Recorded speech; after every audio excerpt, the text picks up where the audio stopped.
সবাইকে নিউজ 24 চ্যানেলের পক্ষ থেকে স্বাগত। সাবস্ক্রাইব করে আমাদের সাথে থাকুন। রাশিয়ার পর এবার চীনের বিরুদ্ধে আক্রমণ শানালো উত্তর কোরিয়া।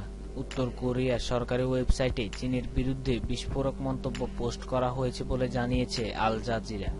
সম্প্রতি উত্তর কোরিয়ার পারমাণবিক কর্মসূচির সমালোচনা করে বেইজিং।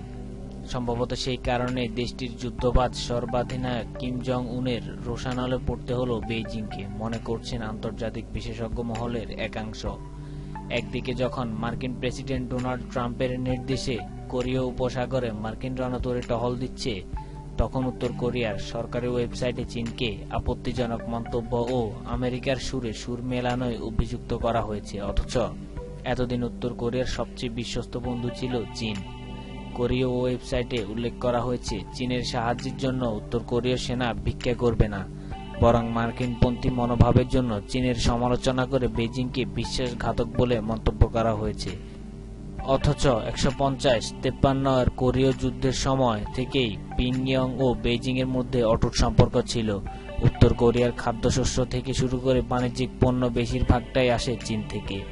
সম্প্রতি পিয়ংইয়ং এর পারমাণবিক কর্মসূচি নিয়ে খানিকটা অসন্তুষ্ট বেইজিং। এমনকি ওয়াশিংটন ও পিয়ংইয়ং দুপক্ষকে আলোচনার টেবিলে বসে সমস্যার সমাধান করতে পরামর্শ দেয় বেইজিং।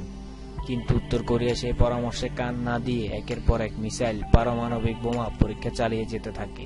চলতি বছর ফেব্রুয়ারি মাসে উত্তর কোরিয়া থেকে কয়লা আমদানি পুরোপুরি বন্ধ করে দেয় চীন।